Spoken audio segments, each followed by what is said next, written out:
प्यारे दोस्तों, सभी को सादर नमस्कार। जैसा कि 21 जून को पूरे विश्व में 7वां विश्व योग दिवस हर्षोल्लास से मनाया गया और इस बार भारत सरकार द्वारा योग अभ्यास की थीम चयन की गई थी कि योग के अभ्यास द्वारा स्वस्थ रहना। और वास्तव में यदि देखा जाए, वर्तमान आधुनिक मनुष्य हो चाहे प्राचीन मनुष्य हो, ऋषि मुनियों को छोड़ दें जो सिद्धि प्राप्ति के लिए मोक्ष की प्राप्ति के लिए योग का अभ्यास करते थे, तो सामान्य व्यक्ति यदि योग का अभ्यास करता है या कर रहा है या करने वाला है तो उसका एकमात्र उद्देश्य होता है अपने आप को शारीरिक, मानसिक और सामाजिक रूप से स्वस्थ रखते हुए अपने सांसारिक जीवन को सुखमय और दीर्घ आयु प्राप्त करना, सुख में जीना। तो आज मैं इस वीडियो के माध्यम से, वैसे तो योग पर बहुत बड़े प्रोद्धा, ज्ञानी और तपस्वियों की वीडियो, ऑडियो और व्याख्यान और लेख किताबों में छपे हुए हैं, परंतु फिर भी मैंने अपना योग का जो डिप्लोमा और सर्टिफिकेट कोर्स है केवल धाम लोनावाला से किया है, जो बहुत ही पुराना संस्थान है। और मैं एक्रीडेशन योगा इंटरनेशनल यूएसए से योग का मान्यता प्राप्त ट्रेनर भी हूँ।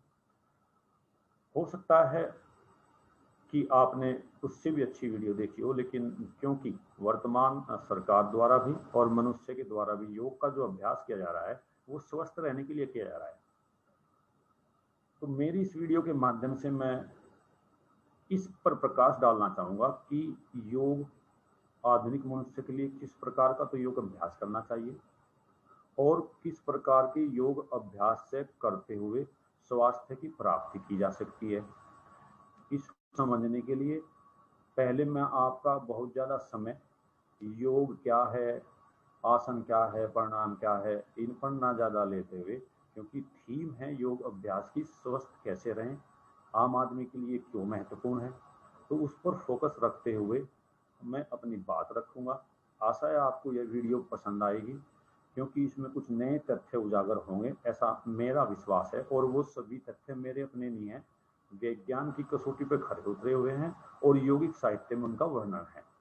कुछ योगी, क्योंकि जिस प्रकार से बाजारवाद बढ़ा है, बाजारवाद में एक चीज़ है, खासकर बेरोजगारी भी, जिस प्रोफेशन, जिस व्यवसाय की सोसाइटी में डिमांड बढ़ती है, तो उस व्यवसाय से संबंधित कोर्स करने वाले बढ़ जाते हैं और उससे संबंधित सेवाएं देने वाले भी बढ़ जाते हैं। तो उसके कारण क्या है कि कभी कभी क्वालिटी बहुत नीचे आ जाती है और तथ्यपूर्ण नहीं रहती। तो मैं जो कुछ मिथ हैं, कुछ भ्रांतियां हैं योग अभ्यास के बारे में, मैं उनको दूर करते हुए एग्जैक्टली आपको किस प्रकार का अभ्यास करना चाहिए और क्या कारण होता है बीमारी का, ताकि जब हम बीमारी को जान लेंगे तो बीमारी आएगी नहीं। योग भी और आयुर्वेद भी बीमार होने के बाद इलाज में विश्वास नहीं करता, वो क्या करता है कि बीमारी से आने से पहले ही हम स्वस्थ कैसे रहें ताकि बीमारी ना आए, उस पर काम करता है। या बीमारी आ जाए तो उसका मूल कारण क्या होता है, उस मूल कारण को दूर करने पे काम करता है। तो मेरी इस वीडियो से आप यह जान पाएंगे कि हमारी बीमारी या अस्वस्थ होने का क्या कारण है, मूल कारण जो यौगिक साहित्य में वर्णित है और विज्ञान की दृष्टि पे वह खरा उतरेगा, खरा उतरता भी है। तो समय न लेते हुए हम आगे बढ़ते हैं। जैसे मेरा इसका थीम भी है, आधुनिक आम आदमी के लिए योगा क्यों महत्वपूर्ण है, कौन सा योग महत्वपूर्ण है। उसका मुख्य कारण है कि वो हेल्दी रहना चाहते हैं। तो योग का सभी पता है कि योग जो हमारे 6 ऑर्थोडॉक्स सिस्टम है इंडियन फिलोसफी के, जो भारतीय दर्शन है, भारतीय दर्शन में ऑर्थोडॉक्स सिस्टम वो यानी कि जो वेद से आधारित ज्ञान पे 6 सिस्टम डेवलप हुए, उनमें से योग भी एक दर्शन है। दर्शन का मतलब जीवन जीने का तरीका। 3 दर्शन और विकसित हुए जो वेद से नहीं, वेद के में अविश्वास रखते हैं, इसीलिए उनको आस्तिक दर्शन कहते हैं, जैसे जैनिज्म, बौद्धिज्म और चारवाक दर्शन। जबकि आस्तिकता और नास्तिकता का जो अर्थ लगाया जाता है वो ये लगाया जाता है सामान्य जन की, भाई जो भगवान में विश्वास करते हैं वे आस्तिक और जो भगवान में विश्वास नहीं करते वे नास्तिक, परंतु ये सत्य नहीं है। वेद और योग दर्शन के अनुसार जो वेदों में विश्वास करते हैं वे आस्तिक कहलाएंगे, अर्थात जो 6 सिस्टम हमारे डेवलप हुए, चाहे वो वैशेषिक दर्शन हो, योग दर्शन हो, सांख्य दर्शन हो, पूर्व मीमांसा हो, वेदांत दर्शन हो, ये सब क्या है, आस्तिक दर्शन है। इनको मानने वाले लोग क्या कहलाएंगे, आस्तिक कहलाएंगे। और नास्तिक दर्शन वो जो वेद को नहीं मानते, वेद के ज्ञान को नहीं मानते, उसके आधार पर जैसे बौद्धिज्म, जैनिज्म और चार भाग वर्णन हुए। यहाँ तक आप सभी जानते हैं। ज्यादा समय न लेते हुए आगे बढ़ते हैं। योग का जो है सभी, यह भी क्योंकि योग के बारे में आज के समय में पढ़े लिखे लोग भी और अनपढ़, यानी कि शैक्षणिक रूप से अनपढ़ कहूंगा मैं, ऐसा नहीं, वो भी शिक्षित हैं लेकिन उनके पास में कोई पढ़ी लिखी डिग्री नहीं, तो वो भी जानते हैं कि भाई योग का जो अर्थ है ये युज धातु से लिया गया और इसका मतलब होता है ज्वाइन करना, मिलन करना, संयोग करना। तो इसके आधार पे इनके तीन निकले कि पहला अर्थ है संयोग, यानी कि ज्वाइन टुगेदर, एक साथ जुड़ना। किसका? आत्मा का परमात्मा से जुड़ना, शिव का प्रकृति से जुड़ना, हमें अपना जो हमारा अपना इनर सेल्फ है उसका सुपीरियर सेल्फ के साथ जुड़ना। संयमन यानी किस पर, इसका अर्थ ये भी लगाया जाता है कि संयमन होना, संयमन किस पर? हमारी आत्मा और हमारे आचरणों पर संयमन। और समाधि जो इसका अंतिम उद्देश्य है, समाधि अर्थात जो जन्म जन्मांतर के जो चक्र है उससे मुक्ति पा करके समाधिस्थ हो जाना, एक ले हो जाना, किसके साथ? प्रभु के साथ में, आत्मा का परमात्मा में मिलन। तो यहाँ तक क्या है कि जो ऑन कॉन्शियसनेस है उसका यूनिवर्सल कॉन्शियसनेस से मिलन का एक दर्शन है। परंतु किसी भी अगर आधुनिक मनुष्य देखें तो उनका योग अभ्यास का उद्देश्य समाधि प्राप्त करना बिल्कुल नहीं है। उनका उद्देश्य सेल्फ रियलाइजेशन भी नहीं है। सेल्फ रियलाइजेशन का मतलब पूर्णतः धार्मिक होकर के सन्यासी बन जाना, ऋषि मुनि। तो हम सामान्य मनुष्य के लिए योग कौन सा अभ्यास में लाया जाना चाहिए, कौन सा उपयोगी है, उस पर चर्चा करेंगे। वर्तमान समय में सभी लोग योग से अर्थ क्या लगाते हैं कि आसन कर रहे, प्राणायाम कर रहे, ध्यान कर रहे, कि ये योग है। परंतु योग के बहुत सारे स्कूल हैं जिनमें चार मुख्य धाराएं बांटी गई। सबसे पहला जो योग है, जरूरी नहीं जो आसन प्राणायाम कर रहा हो, ऋषि मुनियों वाले योग की बात कर रहे हैं, समय जो आसन प्राणायाम कर रहा हो वो ही मोक्ष प्राप्त होगा, उसे ही एक लय प्राप्त होगा, उसे समाधि प्राप्त होगी। अन्य धाराएं भी हैं। ज्ञान योग, जो ज्ञान योग किस पे फोकस करता है कि वो जो ये संसार है, इस संसार को माया मानता है कि ये संसार का माया रूपी पर्दा पड़ा हुआ है, और ये ज्ञान से जब उस आदमी को ज्ञान हो जाता है कि नहीं यार ये तो सब मोह माया है, इसको छोड़ देना है, तो इस वाले विचार को आधारित बनाते हुए ज्ञान योग विकसित किया गया। परंतु क्योंकि ये बहुत कठिन है, संसार में रहते हुए एक सामान्य मनुष्य के लिए भी और ऋषि मुनियों के लिए भी, ज्ञान प्रत्येक व्यक्ति का स्वभाव जो है अध्ययन अध्यापन वाला नहीं होता।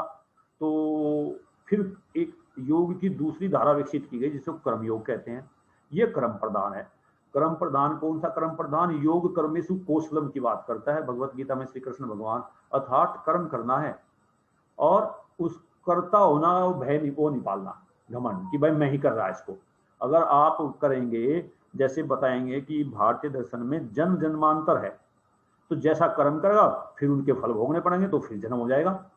तो भगवान श्री कृष्ण ने मोक्ष प्राप्त का दूसरा साधन बताया कि योग कर्मेषु कौशलम, कि योग इस प्रकार से करो, कर्म इस प्रकार से करो कि उसके कर्ता होने का जो है वो ना पालो मान। यानी कि यदि आपने होगा कि मैं ही ये कर्म किया, तो फिर आपको भोगने के लिए आना पड़ेगा। जब आप कर्ता होने का भाव त्याग देंगे तो आपको मोक्ष प्राप्ति होगी। कुछ लोग कर्मवादी भी नहीं होते, बहुत से धार्मिक लोग होते हैं। तो एक और अन्य शाखा इसकी विकसित हुई, भक्ति योग। भक्ति योग के बहुत सारे उदाहरण हैं, जिसमें दो प्रकार के मुख्य हैं। दास्य भक्ति, जैसे हनुमान जी की भक्ति थी, और दूसरी होती है प्रेम भक्ति, जैसे मीरा जी की भक्ति थी। उसमें क्या होता है कि भक्त अपने आप को पूर्णतः समर्पित कर लेता है। कर्म योग भी कह रहा कि कर्ता होने का वो निपालना भाव, प्रभु के चरणों में जो है अपने आप को समर्पित कर दो। तो भक्ति योग भी ये कह रहा कि जब ये बात है तो फिर अपने आप को पहले ही जो है हम क्यों इसमें कर्मों में उलझें, सीधा सीधा भगवान की उसमें चरणों में अपने आप को समर्पित कर दें। और चौथा प्रकार है राजयोग। राजयोग का जो अंतिम उद्देश्य है वो समाधि प्राप्त करना। तो वर्तमान में जो हठ योग और पतंजलि अष्टांग योग की जिन चरणों को, जिन चीजों को, आसन को, प्राणायाम का हम अभ्यास करके योग समझ रहे, वो राजयोग के अंतर्गत आता है। अर्थात राजयोग के जो पतंजलि ने अष्टांग योग बताया या हठ योग ने जो बताया, उनकी कुछ अंग, उनके कुछ विधियां वे स्वास्थ्य प्राप्ति के लिए लाभदायक हैं, परंतु उद्देश्य इसका भी अंतिम क्या है? समाधि प्राप्त है, मोक्ष प्राप्त करना ही है। ये मुख्य धाराएं हैं।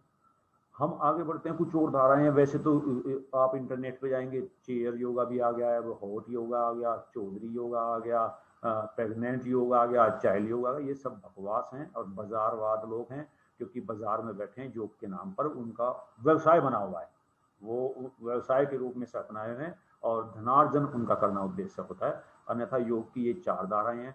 3 धाराएं और मानी जाती हैं। नाद योग, नाद योग आपने देखा होगा, जो यंत्र हैं, चाहे वो बांसुरी हो, जैसे कृष्ण भगवान बांसुरी का इस्तेमाल करते थे, नारद जी वीणा का इस्तेमाल करते थे। ये भी एक धारा, लेकिन कहाँ नाद योग कहाँ के अंतर्गत आ जाएगी? भक्ति योग के अंतर्गत आ जाएगी। हठ योग जो है 17वीं 18वीं शताब्दी में, हाँ सॉरी 7वीं 8वीं शताब्दी में हठ योग परंपरा आई।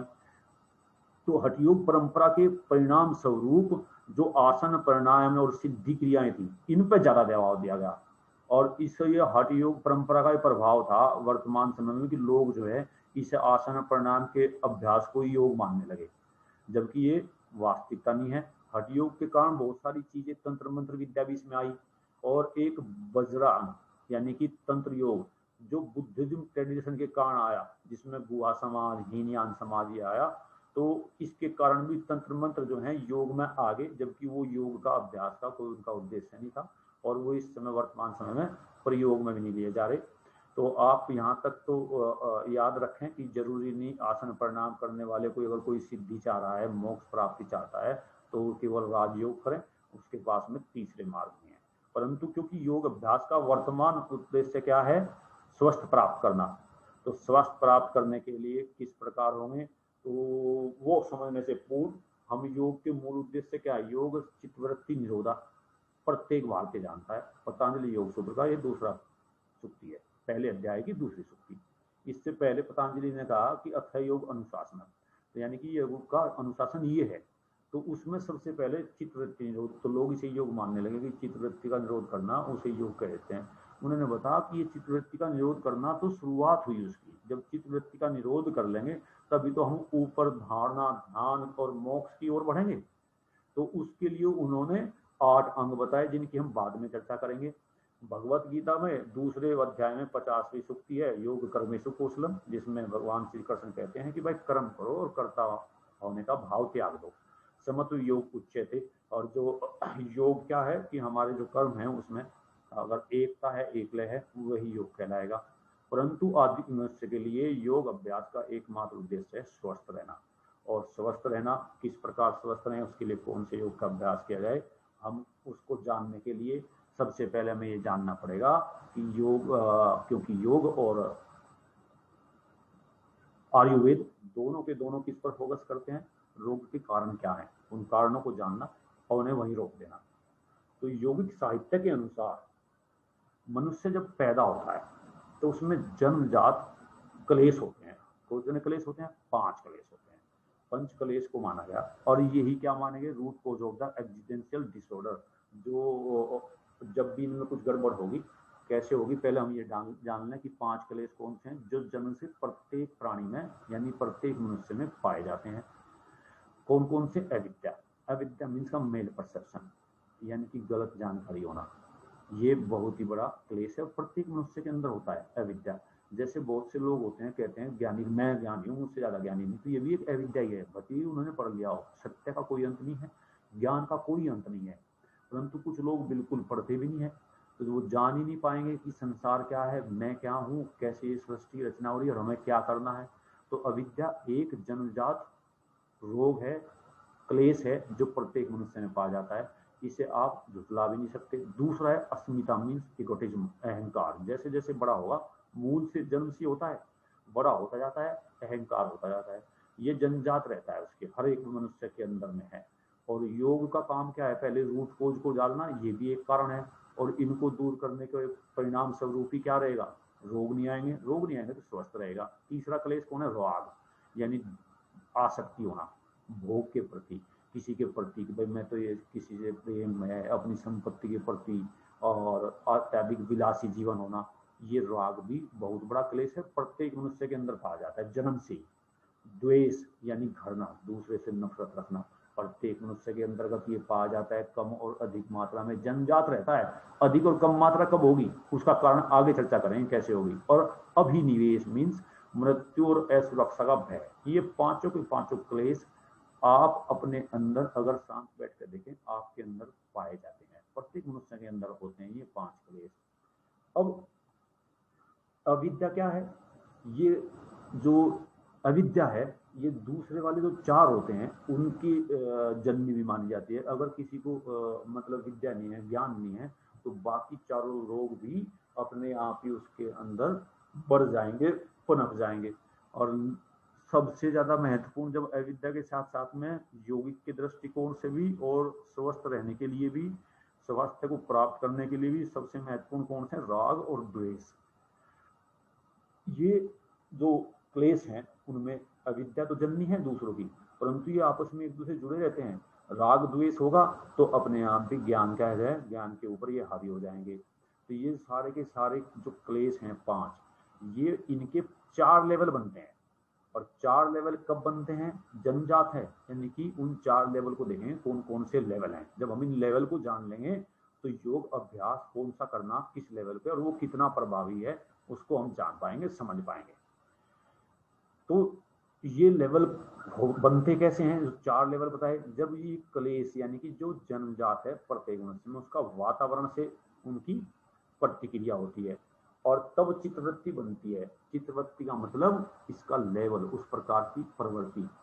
यदि ये लेस है इन नंबर और इंटेंसिटी, नो प्रॉब्लम, अर्थात रोग प्रत्येक के अंतर्गत है, जन्मजात है। परंतु यदि इनकी संख्या और इनकी इंटेंसिटी कम है, अर्थात वातावरण ऐसा मिला कि जो जन्मजात ये रोग थे, जन्मजात जो क्लेश थे, वो बहुत ही कम पनप पाए, तो हमें कोई दिक्कत नहीं होगी। इसके आधार पर ही इनके 4 स्तर बनते हैं, तनु या मुस्तमिल, यानी कि छोटा और सूक्ष्म। अर्थात वातावरण, भाई जन्मजात है हमारे अंदर क्लेश और उनकी वातावरण से प्रतिक्रिया के परिणाम स्वरूप अगर लेवल छोटा है, बहुत ही छोटा, एक तो लेवल होता है, तो ये कोई प्रभाव की दिक्कत नहीं, कोई दिक्कत नहीं।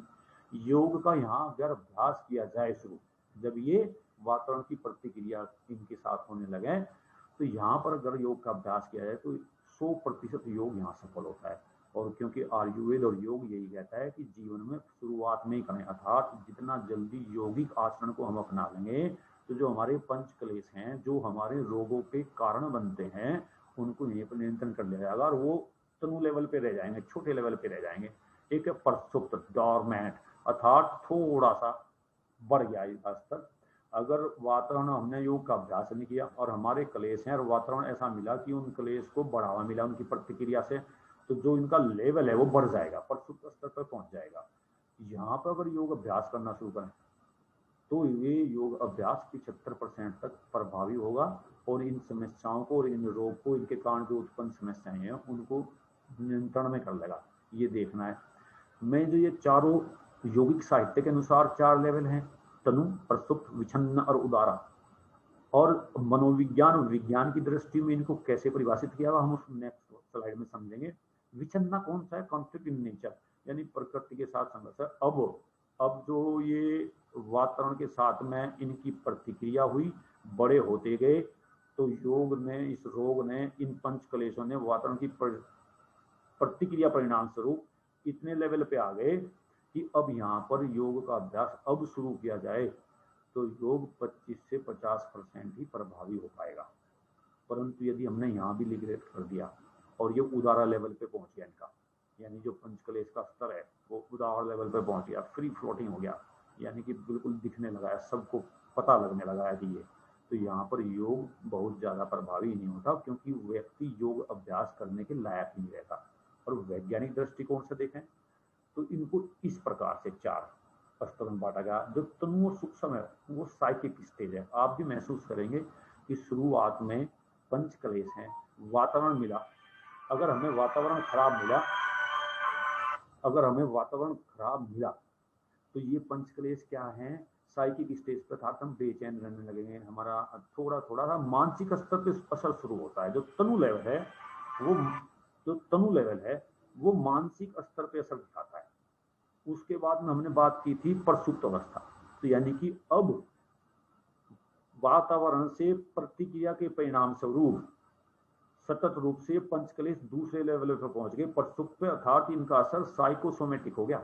अब जो है व्यवहार संबंधी समस्या भी आने लगी और थोड़ा हमारा उनका शरीर पर भी उनका प्रभाव पड़ने लगेगा, अर्थात बीमारी का स्तर शारीरिक रूप से भी हम महसूस कर सकते हैं। बीपी बढ़ने लगेगा, शुगर बढ़ने लगेगा। तो जैसा कि बताया कि दूसरे वाले लेवल पर भी यदि योग अभ्यास शुरू कर दें, जब हमारे पहले तो ये मन पे असर करना शुरू किया, फिर इसने शरीर पे भी असर करना शुरू किया, अगर यहाँ भी करें तो योग जो है, क्योंकि व्यक्ति योग अभ्यास करने में सक्षम होता है इस अवस्था में भी, तो इनको नियंत्रित किया जा सकता है, हम स्वस्थ रह सकते हैं। परंतु अगर हमने यहाँ भी योग अभ्यास नहीं किया तो ये सोमेटिक लेवल पे पहुंच जाता है, अर्थात दैहिक हो जाता है पूर्णतः, यानी कि अब ये रोग का ले लेता है। अर्थात शुगर के पेशेंट हो गए हम, शारीरिक रूप से हमें महसूस होने लगता है। आपने भी देखा होगा, जब आप शारीरिक रूप से बीमार हो रहे रहते तब फिर मानसिक रूप से व्यवहार के लायक ही नहीं रहते आपका, वो मानसिक से प्योरली अब क्या हो गया, शरीर पे पहुंच जाता है उसका प्रभाव, और अनेक प्रकार की बीमारियां जन्म देती है। इसीलिए यौगिक साहित्य भी वैज्ञानिक दृष्टिकोण से देखे तो ये जरूर स्वीकार करता है कि यहाँ पर इस तीसरे लेवल पे जब पंचकलेशों की वातावरण से प्रतिक्रिया के परिणाम स्वरूप हमने योग अभ्यास किया नहीं, और वातावरण का हमारा जो है ऐसा मिलता रहा कि इन क्लेश को उभरने का स्तर मिलता रहा, तो ये सोमेटिक लेवल पर पहुंच गए, बीमारी हो जाती है इस समय। यहाँ पर जो है अगर योग अभ्यास करें तो बहुत कम प्रभाव होता है। क्यों? क्योंकि व्यक्ति योग अभ्यास करने में के सक्षम नहीं रहता इस समय। जब वो बीमार हो जाए तो योग कैसे करेगा? तो उसे हेल्प चाहिए एक्सटर्नल, चाहे वो एलोपैथिक मेडिसिन की सहायता मिले या आयुर्वेद की सहायता मिले, तब योग यहाँ प्रभावी रहता है। परंतु यदि यहाँ भी नहीं किया योग का अभ्यास मनुष्य ने, तो क्या होगा, ऑर्गेनिक स्टेज अर्थात सेलुलर लेवल पर पहुंच जाएगा। तो ऐसी अवस्था हो जाएगी लाइलाज रोग, चाहे वो कैंसर हो, एड्स हो। आप भी देख रहे, जैसे कहा जाता है ना, ये बड़ा सरप्राइज होता है मेरे लिए भी कि योग ने कैंसर भी ठीक कर दिया, योग ने ये भी कर दिया ठीक। ऐसा नहीं है। एलोपैथिक हो चाहे योग हो या आयुर्वेद हो, अपनी अपनी सीमाएं हैं। इसे यौगिक साहित्य मानता है कि जब उदारा लेवल पे पहुंच जाएगी बीमारी पंचक्लेश और वातावरण के कारण, तो वहां पर योग भी, योग का अभ्यास करने लायक ही वो व्यक्ति नहीं रहा, तो योग कैसे ठीक करेगा?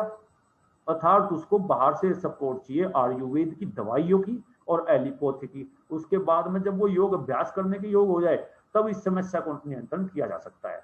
पतंजलि योग सूत्र, तो मैंने इन दोनों को क्लेश किया कि पतंजलि योग सूत्र ने कैसे बांटा 5 क्लेश को, डिफरेंट लेवल थे तनु, और इसको विज्ञान की दृष्टि में क्या कह सकते हैं, साइकिक स्टेज। और शुरुआत में पहले मनुष्य किसी, जैसे चाहे वो परिवार का कारण है मान लिया, या प्रोफेशन का कारण है, बेरोजगारी है, किसी भी कारण से तनाव चिंता में रहने लगा, तो शुरू में किसी को नहीं महसूस होता, वो अपने आप मानसिक रूप से परेशान रहता है, साइकिक स्टेज पे ही रहता है। परंतु यदि ये साइकिक स्टेज पर उसकी समस्या हल ना हुई, तो ये क्लेश क्या होते हैं, उभरने लगते हैं वातावरण के साथ में, और प्रसुप्त अवस्था हो जाती है। तो अब उसको शरीर के रूप में भी थोड़ी बहुत परेशानियां, उसका वजन बढ़ जाना, उसका लेजीनेस बढ़ जाना, और साथ साथ में उसका तनाव बढ़ जाना, टेंस होना, उसके व्यवहार में परिवर्तन होना शुरू हो जाता है। विच्छिन्न लेवल जो तीसरा लेवल है, उसमें कॉन्फ्लिक्ट इन नेचर है, ये सोमेटिक स्टेज है। विज्ञान की दृष्टि से सोमेटिक स्टेज कह लो, और योगिक दृष्टि से उसको विच्छिन्न कह लो। यहाँ पर जो है सोमेटिक हो जाता है, पूर्णतः दैहिक रूप से वो बीमार होने लगता है। यहाँ पर वो योग अभ्यास के लायक ही नहीं रहा, हमें बाहर की सहायता मिलेगी। और अगर यहाँ भी इलाज नहीं का तो उदारा लेवल पे पहुंच गया, जिसको ऑर्गेनिक स्टेज कह लेंगे विज्ञान में। सेलुलर लेवल पे देखो, कैंसर क्या है, सेल्स का ही तो है डिफेक्शन, और उसको दूर करना बिल्कुल भी संभव नहीं होता बिना किसी दूसरी एक्सटर्नल हेल्प के। और ये जो दो बाद वाले हैं, उदारा और विच्छन्ना, ये बहुत ही महत्वपूर्ण हैं। जो एग्जिस्टेंशियल डिसऑर्डर आते हैं अस्वस्थ होने के लिए, ये मैं आज के समय में जो मनुष्य है, क्योंकि तनाव और दबाव भरी जिंदगी है, बहुत भागदौड़ वाली जिंदगी है, समय निकाल नहीं पा रहा, तो जो पंच क्लेश थे वातावरण से प्रतिदिन प्रतिक्रिया के परिणाम स्वरूप जब यहाँ पहुंच लेता विच्छिन्न और उदार लेवल पे, तब उसको लगता है कि मुझे योग अभ्यास करना चाहिए। तब वो योग के प्रति जीवन की, यानी प्रत्यक्ष या अप्रत्यक्ष रूप से योग की दिनचर्या अपनाता है। और कौन सी दिनचर्या अपनाता है? जो हमने 4 प्रकार ऊपर जिक्र किए, उनमें से कर्म योग, भक्ति योग या ज्ञान योग नहीं, राजयोग की जो पतंजलि योग सूत्र ने या हठ योग ने जो आज के समय में वर्तमान में दिया, उसका अभ्यास शुरू करता है। तो वह अभ्यास सामान्य जन के लिए अच्छा भी है। और कौन कौन सा अभ्यास किया जाना चाहिए, क्या इलाज, पहले हम ये बात करेंगे कि योग सूत्र में, पतंजलि योग सूत्र में और योगिक लिटरेचर में क्या इसका इलाज दिया जब ये पंचक्लेश वातावरण के परिणाम स्वरूप बीमारियों के बहुत से स्तरों पर पहुंच जाते हैं। तो इनकी रेमेडीज क्या कहा कि रूट क्या है, जो मस्तिष्क है अर्थात मनोवृत्ति। अब हम ये विज्ञान की दृष्टि से केवल मस्तिष्क में ही ले आए, जो चित्तवृत्ति है थोड़ा मन, मन क्या माना जाता है, आत्मा परमात्मा को जैसे कहते हैं कि भाई इनको छुआ भी नहीं सकते, इनको नष्ट भी नहीं कर सकते, जला भी नहीं सकते, भिगो भी नहीं सकते, इसी तरह से मन वाला भी है। मन एहसास की स्थिति है, मस्तिष्क तो है लेकिन मन भी ऐसे ही है, महसूस किया जाता है। तो वो मन अभी 1 सेकंड में यहाँ और 1 सेकंड में कहीं और पहुंच जाएगा, तो वे मनोवृत्तियां पहुंचने लगती है। तो इसीलिए मस्तिष्क जो है, योग कह रहा कि रेमेडीज क्या है, इन मनोवृत्ति को या मस्तिष्क की इस अवस्था को कंट्रोल करना। अब वो कंट्रोल कैसे करते हैं कि जैसे ही ये disorder root in function of mind, ये बात स्पष्ट है योग के अनुसार, ये जो मस्तिष्क के काम है यहाँ पर इनका कॉज रूट रहता है। Once these function are channelized proper life style and yogic practice, कैसे होंगे channelize, proper life style and yogic practice, यानी कि योग की जो योगिक दिनचर्या है उसको जब हम अपना लेंगे तो उसको चैनलाइज कर लेंगे। फॉर दिस पतंजलि रेकमेंड क्रिया योग प्रैक्टिस, क्रिया योग का अभ्यास रेकमेंड किया है सामान्य लोगों के लिए। अब यहाँ पर क्या बात कर रहे हैं पतंजलि जी, समाधि की बात नहीं कर रहे, वो कह रहे क्रिया योग का अभ्यास करो तो जो ये समस्याएं पंचकलेश के कारण उत्पन्न हुई है वे नियंत्रण में आ जाएंगी। अब ये क्या होगा, but one thing should be kept in mind that psychic stage is the best response to yoga practice. योगिक साहित्य के अनुसार भी, वैज्ञानिक दृष्टिकोण के अनुसार भी, व्यवहारिक दृष्टिकोण के अनुसार भी, और आप भी सहमत होंगे कि बेस्ट कहाँ है, सबसे बढ़िया रेस्पॉन्स कहाँ मिलेगा योग के अभ्यास का हमें, जब हम इसको फर्स्ट स्टेज पे अभ्यास शुरू कर देंगे, जब पंचकलेश और वातावरण की प्रकृति की प्रक्रिया के परिणाम स्वरूप वो तनु लेवल पे है, सूक्ष्म लेवल पे है ये बीमारी। Therefore, yoga practice should be start as early as possible to stay healthy। इसलिए मेरा कहना है कि जितना जल्दी हो सके, जितनी कम उम्र में हो, योग का अभ्यास शुरू कर देना चाहिए, तो बीमारियां हमारे पास ही नहीं आएंगी। अब वो क्रिया योग का कौन से वाला अभ्यास है, क्या है क्रिया योग का अभ्यास, तो क्रिया योग के अभ्यास के बारे में बता दो। योगा ऑफ एक्शन, क्रिया योग इज एसेंशियलिज्म, वैराग्य यानी कि तपस, रिसाइटेशन स्वाध्याय, डिवोशन प्राणिधान टू ईश्वर यानी भगवान, ये क्रिया योग उन्होंने बताया कि तपस हो, तप करना, स्वाध्याय करना, ईश्वर प्राणिधान करना, ये क्रिया योग है। अब यहाँ पर तपस का मतलब होता है जो हठ योग परंपरा यानी शरीर को साधना, और स्वाध्याय से किसका होगा, मस्तिष्क को साधना, विचारों का शुद्धिकरण, विचारों का दृढ़, यानी कि शरीर को ट्रेन करना, मस्तिष्क को ट्रेन करना, और ईश्वर में आध्यात्म की हमारा जो पहलू है, ईश्वर में विश्वास रखना, अपने अपने ईश्वर में। वो आपके लिए अल्लाह हो सकता है, वो आपके लिए भगवान हो सकता है, वो आपके लिए गॉड हो सकता है। इसके साथ साथ हम क्या मिस्टेक करते हैं सामान्य मनुष्य, क्रिया योग में ये मेंशन नहीं किया, क्रिया योग यहीं तक मेंशन किया गया, लेकिन हमें क्या करना है, it's include the abide of यमा और नियमा, यम और नियमों का तो पालन करना जीवन में, और practice of asana pranayama which bring the condition of pratyahara. तो यहां तक का अगर काम कर लेंगे, यम नियम का पालन करें, आसन प्राणायाम का अभ्यास करें, तो ये परिणाम स्वरूप हम कहां पहुंचेंगे, प्रत्याहार की स्थिति में पहुंच जाएंगे। और इसका सीधा सीधा अर्थ होगा जो योग का है ना, योग का उद्देश्य बता, योग चित्तवृत्ति निरोधा, और गीता में कहा योग कर्मेषु कौशलम। जब हम ये चारों अभ्यास करने लगेंगे तो ये वाली स्थिति हम प्राप्त कर लेंगे, हम स्वस्थ तो रहेंगे ही रहेंगे, और हम जो योग का अंतिम उद्देश्य है कि चित्तवृत्ति को निरोध करते हुए समाधि की ओर बढ़ना, मोक्ष की ओर बढ़ना, यानी कि हमारा जो वृद्धावस्था है जिसमें हम ज्यादा चिंतित रहते हैं, ज्यादा परेशान रहते हैं, बीमारियां हमें घेर लेती है, वो भी जीवन हमारा सुखमय होगा, और हम बेहद धार्मिक, आध्यात्मिक, शांत रूप से हमारा जीवन व्यतीत होगा। मृत्यु अंतिम सत्य है, वो किसी को भी आ सकती है, परंतु यह जीवन व्यवस्थित किया जा सकता है योग के इस प्रकार के अभ्यास से। इसलिए पतंजलि योग सूत्र के ये अष्टांग 8 अंग बताए, जिनका वर्तमान समय में जिसे सामान्य व्यक्ति ये मानता है कि ये है योग। तो योग में यम नियम आसन प्राणायाम प्रत्याहार, मैं यम नियम पे आसनों पे ज्यादा समय न लेते हुए हल्का हल्का छूते हुए इसलिए चलूंगा कि इसके बारे में बहुत सी मिथ है, बहुत सी गलत धारणाएं आम आदमियों में है। तो क्या यम है, क्या नियम है, सभी को मालूम है कि यम का मतलब है 5 यम होते हैं, जबकि वैशिष्ट में 11 यम बताए गए हैं। तो 5 क्या है, अहिंसा होना चाहिए। अहिंसा का मतलब ये हुआ कि ये नहीं कि भाई हम किसी दूसरे को ना सतावें, दूसरे को नहीं पीटना, ये तो है ही है, जीवों को परेशान नहीं करना, परंतु अपने साथ भी हिंसा नहीं करनी। पता लगा कोई ऐसी स्थिति है, पंचकलेश जो मैंने बताया, वातावरण विपरीत मिल रहे, वो आपको कंटिन्यू टॉर्चर कर रहे और आप उसे सहन करते जा रहे, तो आप अपने साथ हिंसा कर रहे। तो गलत को गलत कहना, सही को सही कहना, यानी कि हिंसा दूसरे को भी नहीं करनी, ना मन से, ना वचन से, ना कर्म से, परंतु अपने आप को भी नहीं करनी, वह हिंसा कहलाती है। तो ये स्पष्ट की जो ज्यादातर अहिंसा का क्या माना जाता है, लोग सामान्य लोग क्या अर्थ ले रहे, भाई दूसरे को भी दंडित नहीं करना, मन वचन कर्म से परेशान नहीं करना, और सभी योग वाले भी लोग कहते हैं, किताबों में भी यही अंकित है। परंतु इससे अधिक क्या है कि अपने आप के साथ भी हिंसा नहीं करना, अर्थात पंचकलेश आपके साथ में रहे, सेवा आप जबरदस्ती रह रहे हो, कह भी नहीं रहे, जो चीजें आपको परेशान कर रही हैं, जो आपको दुखी कर रही हैं, तो आप अपने साथ हिंसा कर रहे। तो आपको अहिंसा प्रवृत्ति किसके प्रति, दूसरों के प्रति भी और अपने प्रति भी। सत्य हमेशा क्या है कि झूठ नहीं बोलना, पाखंड नहीं बोलना, जो आप हैं वो स्पष्ट रहें सबके सामने, न झूठ के ढींग हाँकना, न झूठ बोलना, सत्य बोलना, सुखी रहना, ये यम का एक भाग है, और जीवन में ये अपना लेना चाहिए कि जहां तक हो, चाहे आप अगर गरीब हैं, जितना लेवल है, जितने आप पढ़े लिखे हैं, जो है सत्य बोलें। असत्य बोलने से आप क्या है कि दूसरा सत्य, तीसरा सत्य बोलना पड़ता है, तो आपको क्या होगा, यानी कि जो राग और द्वेष है, वो मनोवृत्तियां वे ज्यादा बढ़ जाएंगी। अस्ते यानी कि नॉन स्टेलिंग, चोरी नहीं करनी, और दूसरे की नहीं चोरी, ऐसा नहीं कि वो खाली वो वस्तुओं की चोरी को चोरी कहलाते हैं, ज्ञान की चोरी होती है, साहित्यिक चोरी होती है, और किसी का दूसरे का स्टाइल है वो चोरी होता है। तो इस प्रकार की किसी भी प्रकार की चोरी को मना किया जाता है, करना नहीं चाहिए। योग का ये अभ्यास भी, ये अवॉइड करना भी जरूरी है। आसन प्राणायाम कितने भी करते रहे आप, यदि पंच क्लेश को मॉडिफाई करना, कंट्रोल करना वातावरण के साथ अभ्यास में, तो यम और नियम बहुत ज्यादा महत्वपूर्ण है।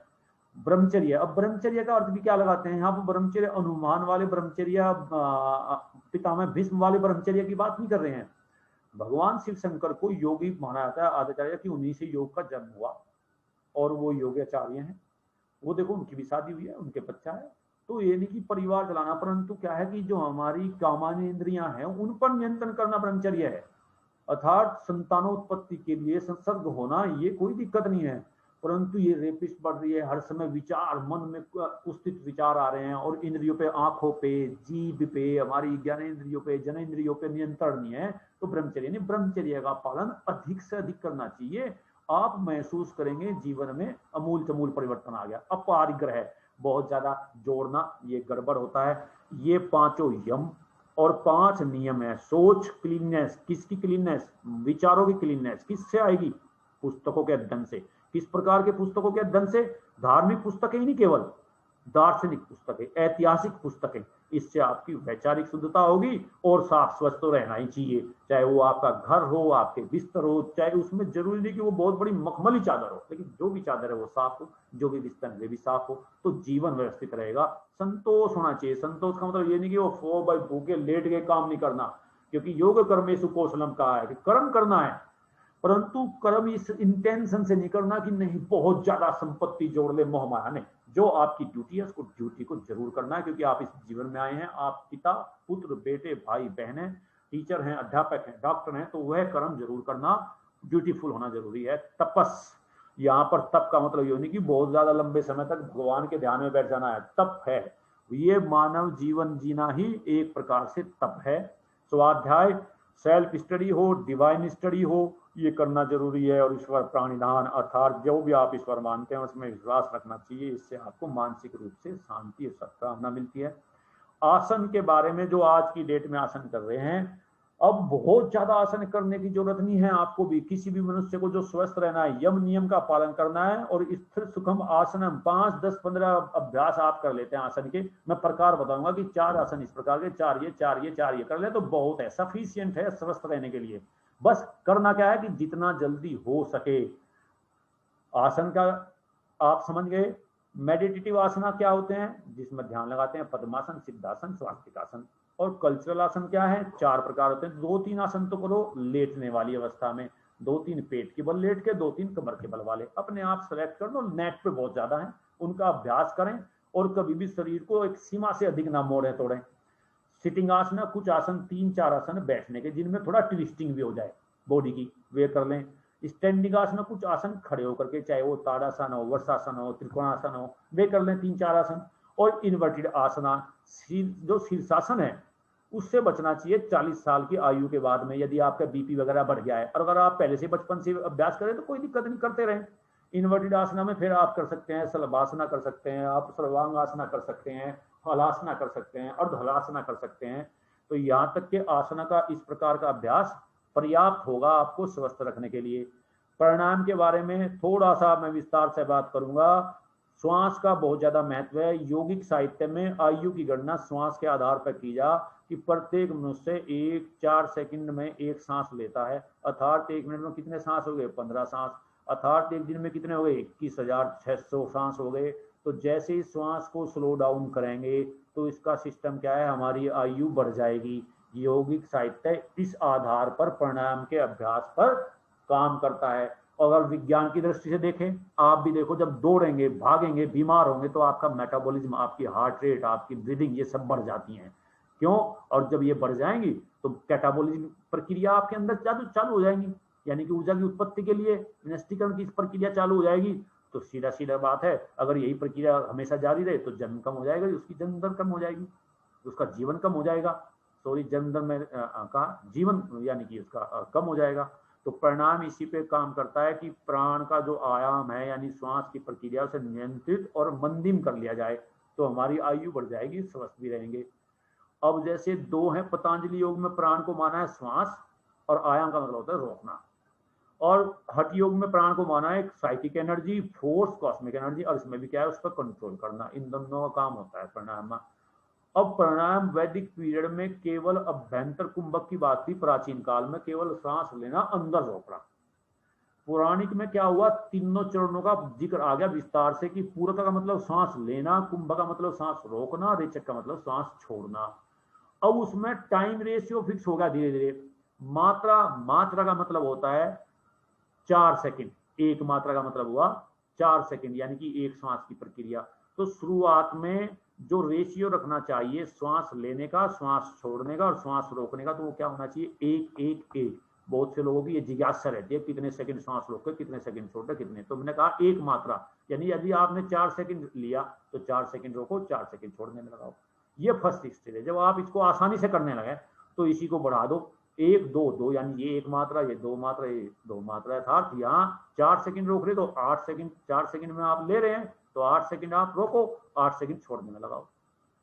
अब इसी को, अभ्यास को और आगे बढ़ाएं तो फिर जैसे यदि एक मात्रा लेने में है तो 4 मात्रा कुंभक की होगी, 2 मात्रा रेचक की होगी। अब इसमें आपको देखो करना पड़ेगा कि यानी कि 4 और ये हो गई 416, यानी 16 सेकंड रोकना, जब आसानी से रोकने लगे। यहाँ तक का जो है टाइम रेशियो पौराणिक पीरियड में स्पष्ट हो गया था, यौगिक साहित्य में भी। और उसका अभ्यास क्या बता, दिन में को 4 बार कर लो प्राणायाम का। जरूरी नहीं कि भाई सुबह ही सुबह करना या शाम को ही करना।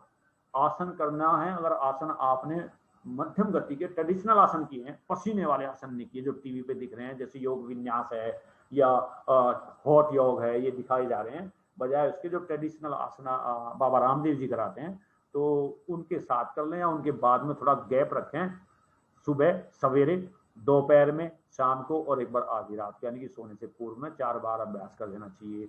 और प्रत्येक टाइम कितने, लगभग 80 ब्रीथ, यानी 80 बार इनहेल, फिर 80 बार कुंभक, 80 बार छोड़ना, 80 सांस की प्रक्रिया पूरी करनी चाहिए। तो इतना नहीं है तो इसको 10 15 जितना संभव है, जितना आपके पास समय, उसका अभ्यास करना चाहिए। ये प्राणायाम का रेशियो दिया है।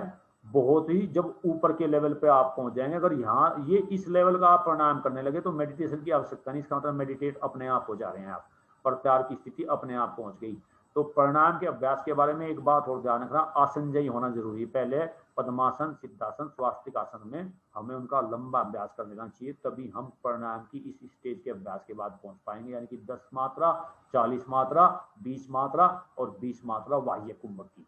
यहाँ भी शुरुआत में बाह्य कुंभक को अलाउ नहीं किया, पहले इन्होंने क्या किया, सांस लेना और सांस छोड़ना पर अब ध्यान देना चाहिए, रोकने पे नहीं देना चाहिए। अब आपने देखे होंगे जैसे विलोम अनुलोम प्राणायाम है, कोई कहता है शुद्धि क्रिया, कोई कहता है प्राणायाम। तो सीधी सीधी बात है, जब कुंभक होने लगा तो समझो वो प्राणायाम है, और कुंभक नहीं है तो वो शुद्धि प्रक्रिया है। जिसमें बहुत बड़ी गलतफहमी है लोगों में कि क्या आप शुद्धि क्रियाएं हैं और क्या प्राणायाम है। शुद्धि क्रिया क्या है, जब आप सांस ले रहे और छोड़ रहे, और आपने कुंभक लगाया तो वो प्राणायाम हो गया। यहां तक का आशा है आपको स्पष्ट हुआ होगा। और ये अंतिम एक वीडियो है, क्योंकि देखो जेंडर इम्बैलेंस है, लड़कियों के लिए लोग योग वरदान बन के आया है, वृद्ध अवस्था के लिए भी वरदान बन के आया है, युवा अवस्था के लिए भी वरदान बन के आया है। तो क्या करना चाहिए हमें, यौगिक अभ्यास अपने आप तो करना ही चाहिए, हमें बेटियों को भी यौगिक अभ्यास कराना चाहिए, क्योंकि इसके लिए कहीं बाहर मैदान में जाने की भी जरूरत नहीं है, आप इसके अभ्यास को घर में ही कर सकते हैं। परंतु ध्यान रखना है कि तनु लेवल से अगर शुरू करें, जितना जल्दी इसको शुरू कर देंगे उतना ही लाभदायक होगा, और सामान्य मनुष्य के लिए स्वास्थ्य प्राप्ति का सीधा सीधा अर्थ है कि आप यम नियम का पालन करते हुए आसन प्राणायाम का अभ्यास करें। ये चारों चीजें एक साथ अभ्यास की जा सकती हैं, जरूरी नहीं कि पहला आप यमों को अपनाएं फिर नियम को अपनाएं तब आसन का अभ्यास करना शुरू करें। चारों चीजें जीवन में जितना जल्दी आप शुरू कर देंगे योग के अनुसार उतने अच्छे स्वस्थ को आप प्राप्त कर पाएंगे, बीमार नहीं होंगे। जितना देर में करेंगे तो जो आपकी जन्मजात क्लेश हैं उनकी वातावरण से प्रतिक्रिया होगी और बीमारियों का जन्म हो जाएगा। जब बीमारियां सोमेटिक लेवल और ऑर्गेनिक लेवल पे पहुंच जाएंगी तो वहां पर योग अभ्यास इतना अत्यधिक प्रभावी नहीं रहता। बहुत बहुत धन्यवाद। आशा है बच्चों, आपके घर में परिवार में जो भी बच्चे हैं आप उनको भी योग अभ्यास की आदत डालें, उनके साथ अभ्यास करें।